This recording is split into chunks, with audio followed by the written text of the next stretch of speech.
కీర్తనల గ్రంథము 22వ అధ్యాయము. కీర్తనల గ్రంథము 22వ అధ్యాయము 3వ వచనాన్ని మనం చదువుతాం. కీర్తనల గ్రంథము 22వ అధ్యాయము 3వ వచనం. నీవు ఇశ్రాయేలు చేయు స్తోత్రముల మీద ఆసీనుడవై ఉన్నావు. నీవు ఇశ్రాయేలు చేయు స్తోత్రముల మీద ఆసీనుడవై ఉన్నావు. మరొక మాట కూడా ఇదే కీర్తనలో 147వ అధ్యాయము, కీర్తనల గ్రంథం 147వ అధ్యాయము మొదటి వచనం, మన దేవునికి స్తోత్రగానము చేయుట మంచిది, అది మనోహరము, స్తోత్రము చేయుట ఒప్పిదము. దేవుడి వాక్యమును మన కొరకై ఆశీర్వదించునుగాక. ఉదయకాలము ప్రభువుకి ఏం చెల్లించాలంట? స్తోత్రము చెల్లించాల, ప్రభువుని గణపరచాల. మన దేవునికి స్తోత్రగానము చేయుట మంచిది. దేవునిని ఆరాధించుట మంచిది, దేవునిని గణపరచుట మంచిది, దేవునిని పూజించుట మంచిది. కానీ ఉదయకాలం మన జీవితంలో దేవుడు చేసిన మేలులను బట్టి ఆయనకు మనము స్తోత్రములో చెల్లించే వారంగా ఉండాలి. మొదటి రాజుల గ్రంథం 10వ అధ్యాయము 9వ వచనాన్ని కూడా చూద్దాం. రాజుల మొదటి గ్రంథము 10వ అధ్యాయము 9వ వచనం. రాజుల మొదటి గ్రంథం 10వ అధ్యాయము 9వ వచనం. నీ యందు ఆనందించి నిన్ను ఇశ్రాయేలుల మీద రాజుగా నియమించిన నీ దేవుడైన యెహోవాకు స్తోత్రము కలుగునుగాక. ఏం కలగాలంట? స్తోత్రము. ఎవరికి? నీ దేవుడైన యెహోవాకి. యెహోవా అనగా ఉన్నవాడు అనువాడు. ఒక ఆయన అడిగాడు ఆయన పేరుని, అయ్యా నీ పేరేం పేరు అన్నాడు. నా పేరు చెప్పనసఖ్యము కాదు, ఉన్నవాడును అనువాడును. మనం ఇంకా ఎరుగుతాం ప్రాణ గ్రంథములో, ఆదియు అంతమునై ఉన్న దేవుడు, ఆదియు అల్ఫయు ఒమేగయుగా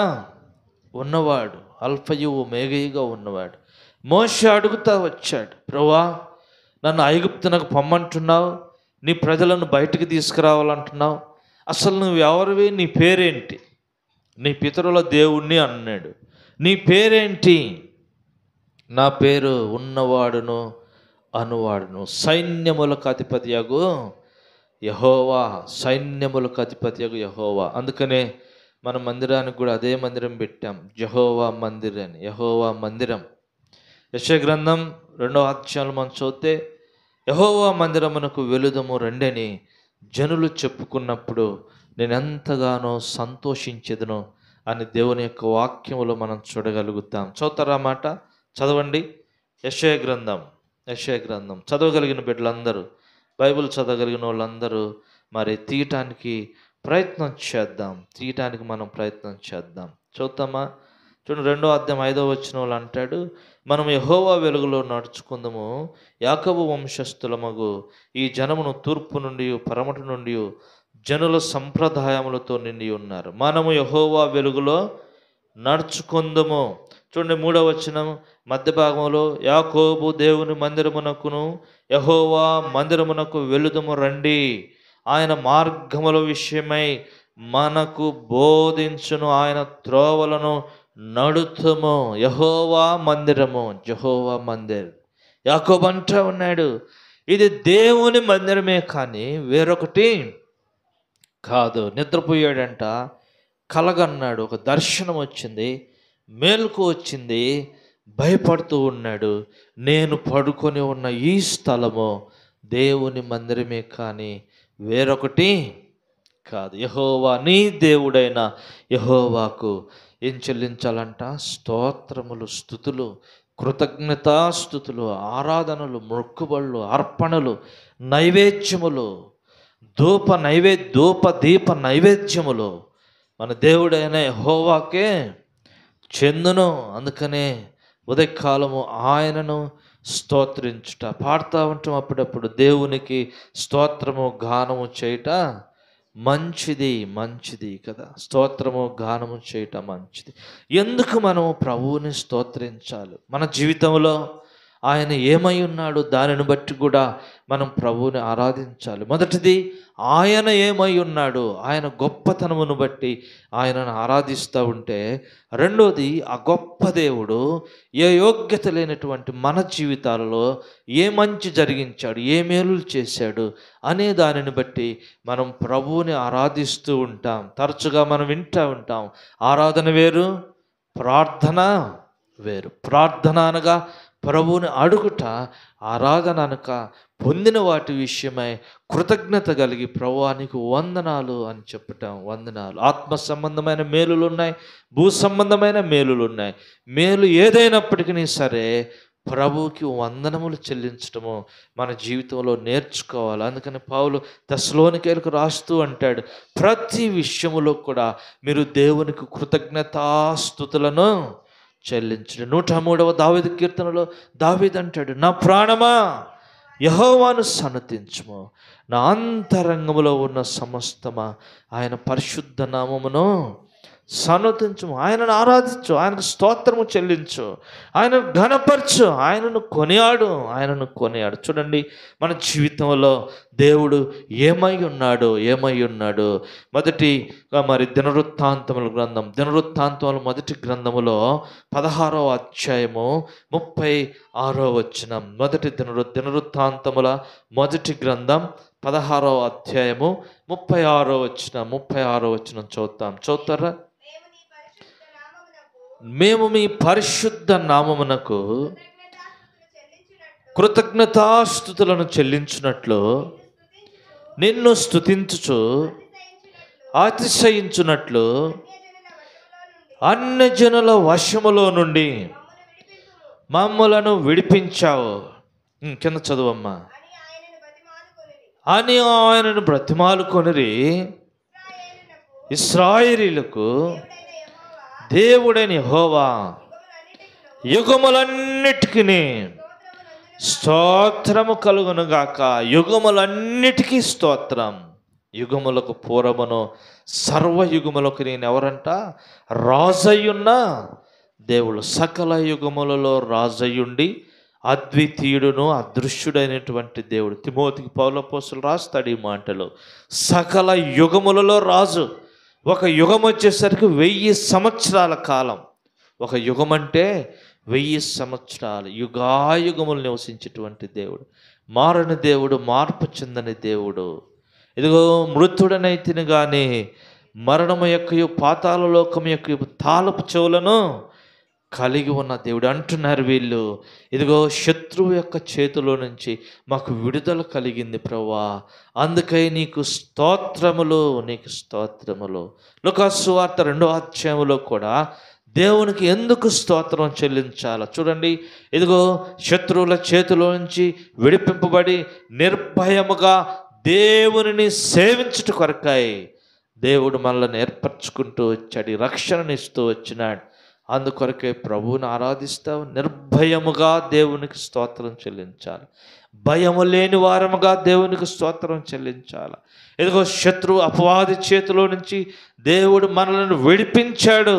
పాప జీవితము నుంచి దేవుడు మనకు విమోచన కలుగజేస్తూ వచ్చినాడు. అందుకనే పౌలు అపోస్తలుడు రోమీయులకు రాస్తూ మాట అంటాడు. 6వ అధ్యాయం 18వ వచనం.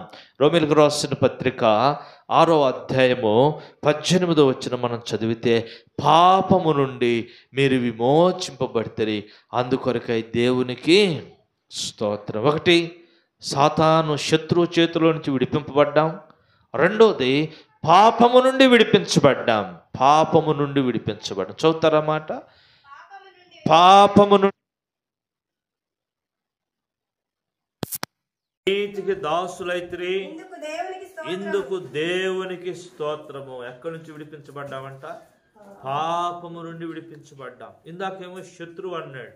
ఎవరు ఆ శత్రువు అంటే సాతాను, ఈ పాపమునంతటిని నడిపేటువంటి వాడు. రెండవది, పాపము నుండి ఎక్కడుంది పాపం? కీర్తన గ్రంథంలో మనం చూస్తే దేవుని యొక్క వాక్యంలో కీర్తన గ్రంథంలో కీర్తనకారుడు అంటాడు, నేను పాపములోనే పుట్టినవాడను, పాపములోనే నా తల్లి నన్ను ఏం చేసిందంట, గర్భము ధరించింది. 51వ అధ్యాయం 5వ వచనం, కీర్తన గ్రంథం 51వ అధ్యాయము 5వ వచనం. నేను పాపములో పుట్టినవాడును, పాపములోనే నా తల్లి నన్ను గర్భము ధరించను. కనుకనే జన్మ పాపము నుండి మరి దేవుడు మనల్ని విడిపిస్తా వచ్చినాడు. అంతేకాదు కర్మ పాపం అంటే ఊహ తెలిసిన తర్వాత మరి దేవుని యొక్క ఆజ్ఞలకు వ్యతిరేకంగా జీవిస్తూ ఈ లోకంలో మానవుడు చేసినటువంటి పాపమును ఏమంటామంటే కర్మ పాపము అంటాం. కర్మ పాపము. కనుకనే జన్మ కర్మ పాపముల నుండి దేవుడు మనకు ఏం కలిగించాడంట, విమోచన కలిగిస్తా వచ్చినాడు. జన్మ కర్మ పాపముల నుంచి విమోచించాడు గనుక దేవునికి మనం ఏం చెల్లించాలంటే స్తోత్రము చెల్లించాలి. ప్రభువా, ఒకప్పుడు శత్రువు చేతిలో ఉన్నప్పుడు నన్ను విడిపించావు, అంతేకాదు మరి ఇప్పుడు ఏం చేస్తామంట, జన్మ కర్మ పాపములోంచి నా జన్మము పుట్టుకతోనే నేను పాపిని, తల్లి గర్భములోనే పిండముగా చేయబడ్డప్పుడే నేను పాపములో ఉన్నవాడును. నా పూర్వీకులు పాపులే, వారి పూర్వీకులు పాపులే, నేను కూడా పాపముగా జన్మి చేయబడుతూ వచ్చాను. ఇట్టి పాపము నుంచి దేవుడు మనలను విడిపించాడు. పాపము ఆజ్ఞను అతిక్రమించుట పాపమును గురించి ఒక 5 మాటలు ఉన్నాయి దేవుని యొక్క వాక్యంలో. పాపం అంటే ఏంటి? కొన్నిసార్లు ఈ పదాన్ని ఇంకొక దానికి కూడా ఉపయోగిస్తూ ఉంటాం. ఎవరికైనా సడన్గా ఏదన్నా జరిగినప్పుడు అయ్యో పాపం అంటాం. అయ్యో పాపం అంటే దయ కొరకై, దయ చూపించడం కొరకు ఉపయోగిస్తాం. దేవుని యొక్క వాక్యంలో పాపము సిన్ అంటాడు, ఇంగ్లీష్లో సిన్ అన్నమాట. ఈ పాపము మానవుణ్ణి అక్కడే తీసుకువెళ్తూ ఉందంటే రోమిలకు రాసిన పత్రికలు మనం చదివితే ఏలయనగా పాపము వలన వచ్చు జీతము మరణం. ఏంటిది మరణం? పుట్టిన ప్రతి ఒక్కరు చచ్చిపోతూనే ఉంటాడు, పుడతానే ఉంటారు, చనిపోతూనే ఉంటారు. చచ్చేవాళ్ళు చచ్చిపోతూ ఉంటే పుట్టేవాళ్ళు పుడతా ఉంటారు. ఇది ఒక చక్రం అన్నమాట. కానీ ఆత్మ సంబంధమైన మరణం ఉంది, శరీర సంబంధమైన మరణం ఉంది, ఆత్మ సంబంధమైన మరణం ఉంది. దేవుని యొక్క వాక్యము భౌతిక సంబంధమైన మరణాన్ని గురించి మాట్లాడట్లేదు, కానీ ఈ దినము ఆత్మ సంబంధమైన మరణాన్ని గురించి మాట్లాడుతూ ఉన్నాడు. ఈ ఆత్మ సంబంధమైన మరణము పాపము వలన కలుగుతూ ఉంది. అర్థమవుతుందా? శరీర సంబంధమైన మరణము, ఒకవేళ వాడు పాపము చేసినా చేయకపోయినా ఒక వయస్సు వచ్చిన తర్వాత వాడి లోకమును విడిచిపెట్టి వెళ్ళిపోతాడు. ఇది శరీర సంబంధమైన మరణం. అందుకే లోకంలో పుట్టుట గిట్టుట కొరకే అంటారు. కానీ దేవుని యొక్క వాక్యం చెప్తుంది ఆత్మ సంబంధమైన మరణము కేవలము పాపము వలన ద్వారానే కలుగుతూ ఉంది. వేరే దాని ద్వారా ఆత్మ సంబంధమైన మరణం జరగదు. పాపము చేస్తేనే ఆత్మ సంబంధమైన మరణం. ఏంటిది ఇది? దేవునికి మనకు ఎడబాటు. ఈనాడు భారతదేశం లాంటి మన దేశముల్లో మరి విశ్వాసం ఎక్కువగా ఉంచుతాం. దేవుని యందలి విశ్వాసము చాలా ఎక్కువగా ఉంటుంది. మిగతా దేశాల్లో కూడా విశ్వాసం ఉన్నోళ్ళు ఉంటారు. వాళ్ళందరికంటే మనకు ఎక్కువ విశ్వాసం ఉంటుంది. ప్రతి దానిలో కూడా మనం ఏం చూడాలనుకుంటామంటే భగవంతుని దర్శించాలి, భగవంతుని స్పృజించాలి, దేవుని యొక్క రూపాన్ని ప్రతి దానిలో కూడా చూడాలని అనుకుంటాం. అలా చూడటానికి దేవుడు ఇష్టపడట్లేదు. ప్రతి దాంట్లో నేను ఉండను అంటాడు.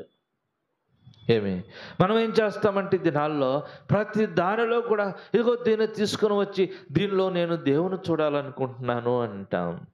దేవుడు ఏర్పరచుకున్నాడు ఒక మనుష్యుణ్ణి, ఆ మనుషుల్లోనే దేవుడు ఉండటానికి ఇష్టపడతా ఉన్నాడు. అర్థమవుతా ఉందా? ఇదిగో కొరింథీయులకు పౌలు అపోస్తలుడు రాస్తాడు, మీరు దేవుని ఆలయమై ఉన్నారనియు దేవుడు మీలో నివసిస్తున్నాడని మీరు ఎరుగరా? మీరు దేవుని ఆలయమై ఉన్నారు, ఆ ఆలయము పరిశుద్ధమైనది. పాపముతో పతనమైన ఈ శరీరము దేవుని ఆలయముగా చేయబడింది. ఎదుగో ఘోరమైన వ్యాధితో నింపబడిన హృదయము దేవుని ఆలయముగా మార్చబడింది. అందుకంటాడు మీరు పాపము నుండి విమోచింపబడితే. ఈ విమోచనలో 7 రకాలైన విమోచనలు ఉన్నాయి.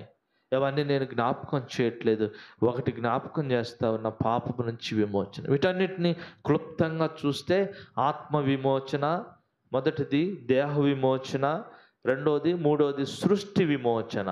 ఆత్మ విమోచన, దేహ విమోచన, సృష్టి విమోచన, సృష్టి విమోచన. కానీ వీటన్నిటికంటే ముఖ్యమైనది ఆత్మ విమోచన. ఆత్మ విమోచకుడు. అందుకే పాడుతూ వచ్చాం, నా ప్రియుడా పాప విమోచకుడా ప్రభు యేసు నా ప్రాణమును రక్షించావు. అందుకనే స్తుతి గీతములతో స్తోత్రములతో నిన్నుకేం చెల్లిస్తా ఉన్నాను, ఆరాధిస్తూ ఉన్నాను. నా ప్రియుడా పాప విమోచకుడా ప్రభు యేసు నా ప్రియుడా పాప విమోచకుడా ప్రభు యేసు నా ప్రాణమును కాపాడి నూతన బలము సగేను. నా ప్రాణమును కాపాడి నూతన బలము సగేను. స్తుతి గీతములతో ఆరాధించెదను ఎల్లప్పుడు. ఎప్పటి వరకు ఆరాధించాలంట? ఎల్లప్పుడూ స్తుతి గీతములు, ఎల్లప్పుడూ స్తుతి గీతములు చెల్లించాలి. ఎల్లప్పుడూ ప్రభువుని ఆరాధిస్తూ ఉండాలి. ప్రకటన గ్రంథములు వారు ఆరాధిస్తూ ఉన్నారు, పరిశుద్ధుడు పరిశుద్ధుడు పరిశుద్ధుడని వారు ప్రభువుని ఆరాధిస్తూ ఉన్నారు. చూడండి, మొదటిది శత్రువుల చేతిలో నుంచి, శత్రువైన సాతాను చేతిలో నుంచి, శత్రువులైన మనుషుల చేతిలో నుంచి దేవుడు మనల్ని విమోచించాడు, అందుకొరకే స్తోత్రము. రెండవది పాపము నుండి, జన్మ కర్మ పాపముల నుండి దేవుడు మనలను విమోచించాడు, అందుకొరకే మనం ఏం చెల్లించాలి, ప్రభువునకి వందనములు చెల్లించాలి. మూడవ మాటను జ్ఞాపకం చేస్తాను. కొరింథీయులకు రాసిన మొదటి పత్రికలో 15వ అధ్యాయము 57వ వచనం. కొరింథీయులకు రాసిన మొదటి పత్రిక 15వ అధ్యాయము 57వ వచనం. 57వ వచనం చదువుతామా? అయినను మన ప్రభు అయిన యేసుక్రీస్తు మూలముగా మనకు జయము అనుగ్రహించుచున్న దేవునికి స్తోత్రము. జయము, శత్రువు పైన జయము, పాపము పైన జయము, లోకము పైన జయాన్ని ఇచ్చేటువంటి దేవుడు. అందుకొరకై ఆయనకు మనం ఏం చెల్లించాలంట? స్తోత్రము చెల్లించాలి. యేసయ్య కూడా చూడండి, పాపమును జయించాడు, మరణమును జయించాడు, సాతానుని జయించాడు, లోకమును జయించాడు. అవునా? ఆయన విజయశాలిగా లేచాడు, విజయశాలిగా లేచాడు. మూడవ దినమున సజీవుడిగా లేచాడు, జయశాలిగా లేచాడు. మరణము బంధించి ఉంచుట అసాధ్యము, మరణ వేదనలు తొలగించుకొని ఆయన సజీవుడిగా లేచాడు. అందుకని ప్రాణ గ్రంథములో అంటాడు, ఇదిగో నీ కొరకే మృతుడినైతిని గాని నేను యుగ యుగములకు సజీవుడును. సజీవుడైన దేవుడు పాపముల చేత అపరాధముల చేత చచ్చిన మన కొరకై చనిపోయాడు. అర్థమవుతుందా? ఆయన సజీవుడు, మనము మరణించవలసిన వారం. ఆ సజీవుడైన దేవుడు పాపముల చేతన అపరాధముల చేతన చచ్చిన మన కొరకై మరణించి ఆయన జీవాన్ని మనలోనికి పంపాడు. ఆయన జీవాన్ని మనలోనికి పంపినాము కనుకనే ఈ రోజున మనం బ్రతికి ఉన్నాం. అందుకే ప్రభువుని ఆరాధించాలి. ఎఫెసీయులకు పౌలు రాస్తాడు, మీరు మీ పాపముల చేతన అపరాధముల చేతన చచ్చిన వారై ఉంటుండగా ఆయన తన కుమారుడైన క్రీస్తుతో కూడా మిమ్ములను బ్రతికించాడు. బ్రతికించాడు. ఎక్కడి నుంచి బ్రతికించాడు? పాపము నుండి బ్రతికించాడు, లోకము నుంచి బ్రతికించాడు, శరీరాశల నుంచి తప్పించి బ్రతికించాడు, శత్రువు చేతిలో నుంచి తప్పించి బ్రతికించాడు. ఇంకా భౌతికంగా యాత్రా జీవితంలో కొనసాగుతుంటున్నప్పుడు ఎన్నో అపాయాలు ఎదురవుతూ ఉంటాయి, ఎన్నో అపాయాలు, ఎన్నో ఇబ్బందులు ఎదురవుతూ ఉంటాయి. వీటన్నిటిలో నుంచి దేవుడు మనల్ని ఏం చేస్తున్నంట? తప్పించి రక్షించి కాపాడుతూ వీటన్నిటిపైన విజయాన్ని ఇస్తూ ఉన్నాడు, విజయాన్ని ఇస్తూ ఉన్నాడు. అందుకే ప్రభువుని ఆరాధించాలి. అన్నిటిలో విజయమునిచ్చేటువంటి దేవుడు విజయుండు క్రీస్తు. విజయుండు క్రీస్తు నిన్ను నన్ను విజయవంతులనుగా చేశాడు. లోకమును పాపమును జయించే విజయవంతమైన క్రైస్తవ జీవితాన్ని ప్రభు మనకు అనుగ్రహిస్తూ వచ్చినాడు. అందుకే ప్రభువుకు స్తోత్రం చెప్పాలి. అందుకే ప్రభువుని మనం ఏం చేయాలంట? ఆరాధించే ప్రజలంగా ఉండాలి. ఇంకో మాట కొరింథీయులకు రాసిన 2వ పత్రికలో 2వ అధ్యాయం 14వ వచనం. కొరింథీయులకు రాసిన 2వ పత్రిక 2వ అధ్యాయము 14వ వచనంలో మనం చదివితే అక్కడ కూడా మా ద్వారా ప్రతి స్థలమందును క్రీస్తును గూర్చిన జ్ఞానము యొక్క సువాసనను కనపరచుచు ఆయన యందు మమ్ములను ఎల్లప్పుడు విజయోత్సాహంతో ఊరేగించుచున్న దేవునికి స్తోత్రం. సువాసనని ఇస్తూ ఉన్నాడంట. ఒకప్పుడు మన జీవితం ఎలాంటి వాసన ఉందంట. ఇర్మియా గ్రంథం 17:9 హృదయం అన్నిటికంటే మోసకరమైంది, అది ఘోరమైన వ్యాధి కలిగింది. వ్యాధితో ఉంటే హాస్పిటల్కి పోండి, మందుల వాసన వస్తూ ఉంటుంది, మంచి వాసన వస్తుంది. హాస్పిటల్కి పోతే ఎవరు పోతారు? హాస్పిటల్కి, వైద్యుల దగ్గరికి ఎవరు పోతారు? ఏదో ఒక అనారోగ్యం ఉన్నోళ్ళే పోతాం. ఆరోగ్యవంతులకు వైద్యుడు ప్రభు చెప్పాడు, ఆరోగ్యవంతులకు వైద్యుడు అవసరం లే. నీతిమంతుల కొరకు నేను రాలేదు. ఆరోగ్యవంతుల కొరకు నేను రాలే, నీతిమంతుల కొరకు రాలే, నేను పరిశుద్ధుల కొరకు రాలే. నేను పాపులనే పిలవచ్చాను, నేను రోగులనే పిలవచ్చాను. కానీ సువాసనకరమైన జీవితం. అందుకని ఎఫెసీకి రాస్తూ పౌలు అపోస్తలుడు అంటాడు, మనలను ఎలాంటి సువాసన అంటే పరిమళ వాసనగా చేశాడు. పరిమళ వాసనగా. చూద్దామా రండి, ఎఫెసీలకు రాసిన పత్రికలో ఈ మాట మనం చూద్దాం. పౌలు అపోస్తలుడు ఎఫెసీలకు రాస్తూ 5వ అధ్యాయము 2వ వచనం, క్రీస్తు మిమ్మలను ప్రేమించి పరిమళ వాసనగా ఉండుటకు మన కొరకు తనను తాను అర్పణముగాను బలిగాను అర్పించుకుంటూ వచ్చాడు. ఈనాడు మా జీవితాల్లో ఉన్న సువాసన ఎవరిది అంటే క్రీస్తుది, దేవునిది. మా అంతటా మేము సువాసన కలిగిన ప్రజలం కాదు, దుర్గంధముతో నింపబడ్డాం. దుర్గంధముతో నిండిన నన్ను దయతో నీవు పిలచితివి. దుర్గంధంతో నింపబడింది మన జీవితము. అయితే ప్రేమ కలిగిన దేవుడు మన కొరకై తనను తాను బలిగాను అర్పణగాను అర్పించాడంట. అర్పించుకుంటూ వచ్చాడు కల్వరి శిలువలో. నీ కొరకై నా కొరకై ప్రభు ఏం చేయబడ్డాడంట? అర్పించబడ్డాడు. సజీవుడైన దేవుడు మరణపాత్రులమైన మన కొరకై అర్పించబడ్డాడు. మరణము లేనటువంటి దేవుడు మనుషులమైన మట్టిమారమైన మన కొరకై తనను తాను అర్పించుకుంటూ వచ్చాడు. ఎందుకు అర్పించుకున్నాడంటే దేవుడు నిన్ను నన్ను ఏం చేశాడంట? ప్రేమించాడంట. ఆయన మనల్ని ప్రేమించి పరిమళ వాసనగా చేయటానికి, మంచి సువాసన కలిగిన జీవితాన్ని మనకు ఇవ్వటానికి కొరకై ఆయన చనిపోవలసి వచ్చింది. అందుకే ఈ సువాసన మనకు దేవుడు ఇస్తూ వచ్చినాడు. అందుకే ప్రభువుని ఆరాధించాలి. విజయవంతమైన జీవితం, విజయవంతమైన క్రైస్తవ జీవితాన్ని ప్రభువా నీవు నాకు ఇచ్చావు. ఒకప్పుడు నేను శత్రువు చేతిలో చిక్కబడ్డాను, నన్ను విడిపించావు. అంతకంటే ముందుగా నేను పుట్టుకతోనే పాపిని, జన్మకర్మ పాపములు ఉంటుండగా నన్ను విడిపించావు, నీకు స్తోత్రములు. అంతేకాదు నిన్ను నమ్మిన తర్వాత మరి చెప్పనశక్యమైన ఈ రక్షణ వరమును నీవు నాకు ఇచ్చినావు, స్తోత్రం. రక్షణకు ఇచ్చినావు. ఈ రక్షణలో కొనసాగుతూ ఉన్నప్పుడు నేను ఓడిపోకుండా నన్ను విజయవంతమైన జీవితంలోకి నన్ను నడిపిస్తూ ఉన్నావు. సువాసనకరమైన జీవితంలో నన్ను నడిపిస్తూ ఉన్నావు. అందుకే ప్రభువా నీకు వందనాలు అని చెప్పి ప్రభువుని ఏం చేయాలా? ఆరాధించాలా. ప్రకటన గ్రంథంలో వారు ప్రభుకు స్తోత్రం చెప్తున్నారంట. చూడండి, ప్రకటన గ్రంథం 5వ అధ్యాయం 12వ వచనం. ప్రకటన గ్రంథం 5వ అధ్యాయం 12వ వచనంలో వారు వారి యొక్క రక్షణకై వారు ప్రభువుని ఆరాధిస్తూ ఉన్నారు. చూస్తారా?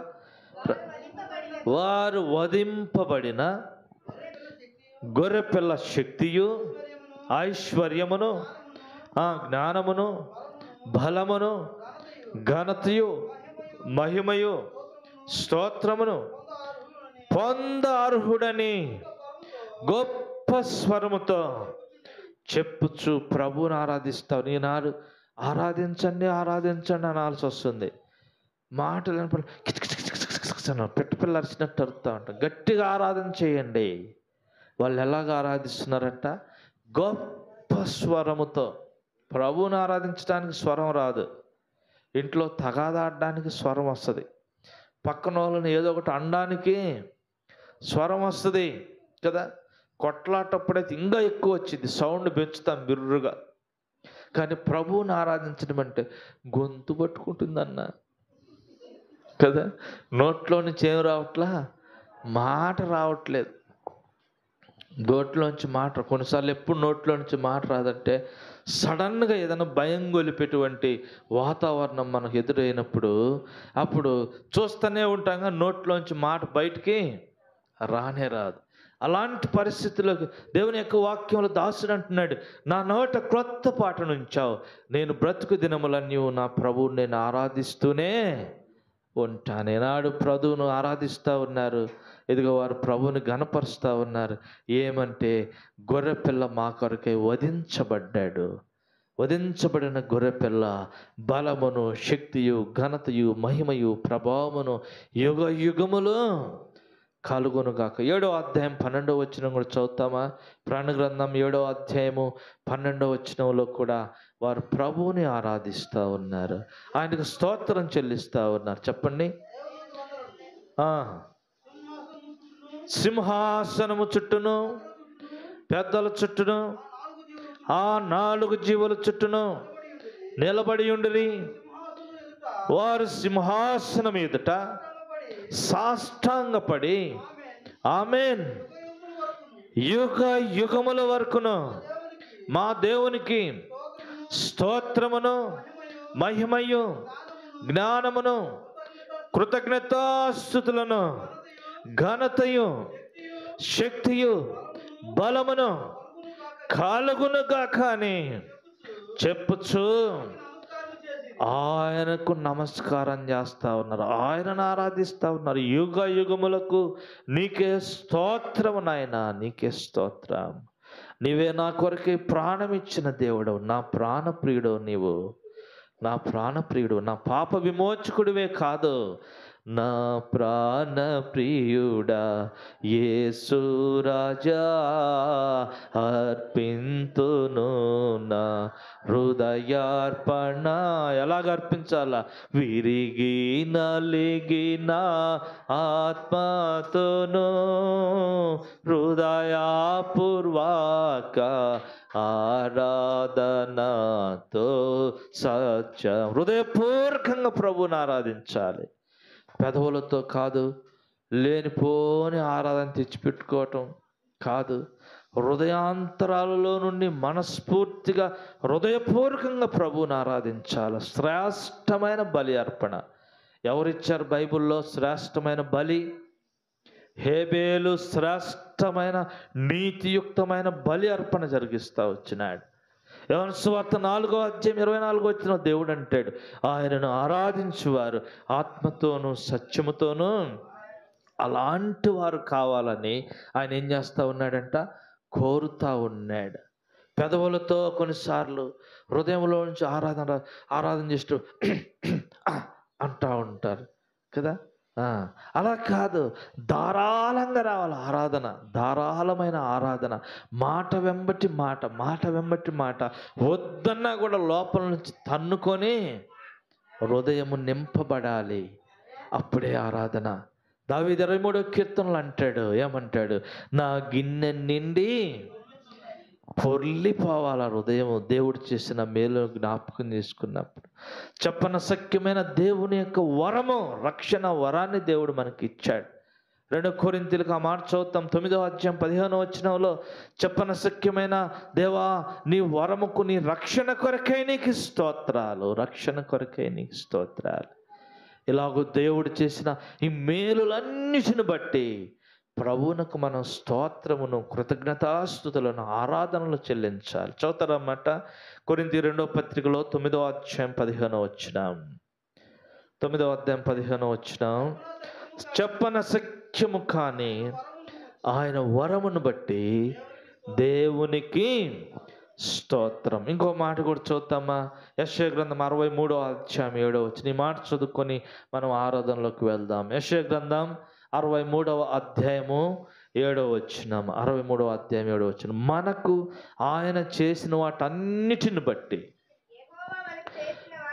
యెహోవా మనకు చేసిన వాటన్నిటిని బట్టి, యెహోవా కృపాతిశయములను బట్టి యెహోవాకు స్తోత్రములను గానము చేసేవారంగా ఉండాలి. ఆయన మనకు చేసిన వాటన్నిటిని బట్టి. అందుకే దావీదు మాట అన్నాడు, నా ప్రాణమా దేవుడు చేసిన మేలులన్నిటిని బట్టి. మర్చిపోతావేమో, ప్రాణంతో చెప్తున్నాడు. నీకు మతిమరుపు ఎక్కువ ఉంటుంది. ఏమి, నువ్వు తిన్నావంటే తాగావంటే దేవుడు చేసిన మేలులు మర్చిపోతావు. ఇక నీ గురించి ఆలోచన చేస్తావు. ఈ తినడానికి తాగడానికి సుఖంగా ఉండడానికి అవసరమైన ఒక ఆయన ఉన్నాడు అనే సంగతి నువ్వు మర్చిపోతావు. అందుకే చెప్తున్నాడు, నా ప్రాణమా నీవు యెహోవా చేసిన మేలుల్లో దేనిని, ఏ చిన్న విషయాన్ని కూడా మరవకూడదు. ఆయనే నీ సంకటములను కుదుర్చువాడు. ఆయనే నాశనమైన గోతి నుంచి నిన్ను రక్షించినవాడు, నీ ప్రాణమును. ఇంకేమంటున్నాడో తెలుసా? నా అంతరంగములో ఉన్న సమస్తమైన వాటిని గురించి. ప్రాణముతోనే కాదు, తన అంతరంగములో ఉన్న సమస్తమైనవి, తన శరీరంలో ఉన్న ప్రతిదాన్ని గురించి ప్రభువుని ఆరాధించాలి. ఆయన చేసిన మేలులో స్తోత్రం చెప్పాలి. అయా నీకు కృతజ్ఞతాస్తుతులని చెప్పాలి. అయా నీకు వందనాలు ప్రభువా. ఎందుకు ఈ ఉదయకాలం ప్రభుకు వందనాలు చెప్పాలి? చెప్తాను చూడండి. మొట్టమొదటిది, ఆయన మనలను జన్మ కర్మ పాపముల నుండి విమోచించాడు. అందుకొరకే ప్రభువుని ఆరాధించాలి, మొదటిది. రెండవది, శత్రువు నిర్భయముగా ప్రభువుని ఆరాధించడానికి లూకాసు సువార్త 2వ అధ్యాయంలో శత్రువు చేతిలో నుంచి మనం విడిపించాడు. ఎవరి శత్రువు? సాతాను లేదా అపవాది చేతిలోంచి మనల్ని విడిపించాడు. నిర్భయముగా, భయము లేని వారముగా జీవితకాలం అంతా ప్రభువుని ఆరాధించడానికి ప్రభు కృపనిచ్చాడు. అందుకొరకే ప్రభువుని ఆరాధించాలి. మూడవ మాట, ఈ లోకములో మనం కొనసాగుతున్నప్పుడు శత్రువు పైన, పాపము పైన, శరీర ఆశల పైన, లోకాశల పైన ఏం కావాలా? విజయం కావాలి. విజయం కావాలి. విజయవంతులంగా దేవుడు మనల్ని చేశాడు. అందుకే ప్రభువుని ఆరాధించాలి. విజయోత్సాహంతో దేవుడు మనల్ని ఏం చేస్తున్నాడంట? ఊరేగిస్తూ ఉన్నాడు. ఊరేగింపు ఎవరికి జరుగుతుంది? ఎవరైనా విజయం పొందిన వాళ్ళు ఏం చేస్తారంటే ఊరేగింపుగా వెళ్తూ ఉంటారు. వివాహాలు చేసుకునే వాళ్ళు ఊరేగిస్తూ ఉంటారు. విజయం పొందిన వాళ్ళు ఊరేగిస్తూ ఉంటారు. కొన్నిసార్లు ఈ దినాల్లో ఫ్యాషన్ ఏంటంటే మరి కొంతమందిని చివరి దినంలో కూడా ఊరేగిస్తూ ఉంటారు. కానీ మన ప్రభువు పాపము పైన, లోకము పైన, శరీరము పైన విజయవంతులనుగా ఉన్న మనలను ప్రభు ఊరేగిస్తూ ఉన్నాడు. బాహటముగా వేదికకు కనపరుస్తూ ఉన్నాడు. ప్రభువా, నా జీవితంలో నన్ను విజయవంతుడిగా ఉంచావు. బాప్తిసం తీసుకున్న నాటి నుంచి ఈనాడు నీలో కొనసాగటానికి ప్రభువా నీ కృపనిచ్చావు. అందుకొరకై నీకు వందనాలు. పరిమళ వాసనగా నన్ను మార్చావు. దుర్గంధముతో నింపబడిన నా జీవితము, పతనమైన నా జీవితాన్ని పరిమళ వాసనగా నీవు ఏం చేసావంట? పరిమళ వాసనగా నీవు మార్చావు. అందుకొరకే ప్రభువుని ఆరాధించాలి. ఒకప్పుడు పాపము నా జీవితాన్ని పాడు చేసింది. పాపము నా జీవితాన్ని దుర్గంధంతో నింపబడింది. చెడు వాసన, నా గాయముల వలన కలిగిన దుర్వాసన ఈనాడు పరిమళ వాసన. క్రీస్తుగా, ప్రభుగా నా కొరకే నువ్వు అర్పించబడ్డావు. నన్ను ప్రేమించావు. నేను పాపంలోనే ఉన్నప్పుడు నా పాపములు నన్ను చంపివేసినాయి, అయినా నన్ను ప్రేమించావు. నీ జీవాన్ని నాకు ఇచ్చావు. నన్ను జీవింపజేశావు. నీకు స్తోత్రాలు. ఇదిగో వారు, రక్షణ పొందిన వారు ఆరాధిస్తూ ఉన్నారు. ప్రకటనలో బలము, ఘనత, శక్తి, మహిమ, ప్రభావములు ప్రభువా నీకే. ఎందుకంటే నీవు మా కొరకే వధించబడ్డావు, మరణించావు. లోక చరిత్రలో ఒక పాపి కొరకే మరణించిన దేవుడు ఈయనే. పాపి కొరకే రక్తమును కార్చిన దేవుడు ఈయనే. పాపమును తీసివేయడానికి అధికారం కలిగిన దేవుడు ఈయనే. అట్టి అధికారం చేత పాపముల నుంచి మనల్ని క్షమించి విడుదల విమోచనిచ్చిన దేవుడు ఈయనే. కనుక ఉదయకాలం సాగిలు పడతా ఉన్నారంట వారు. 24 పెద్దలు, శరాపులు, కోటాను కోట్ల దూతలు సింహాసనం మీదట చుట్టూ నిలుచున్నారు. కొంతమంది సింహాసనం మీదట వారి కిరీటాలు పడవేసి వారు సాష్టాంగ పడతా ఉన్నారు. బోర్లు పడి వారు ఏం చేస్తూ ఉన్నారు? ప్రభువుని ఎలాంటి స్వరముతో ఆరాధిస్తూ ఉన్నారంట? గొప్ప స్వరముతో, మనలా కాదు, మనలాంటి స్వరంతో కాదు, గొప్ప స్వరముతో వారు ఆరాధిస్తూ ఉంటే పరలోకపు పట్టణపు పునాదులు కదులుతూ ఉన్నాయి. తెలుసా?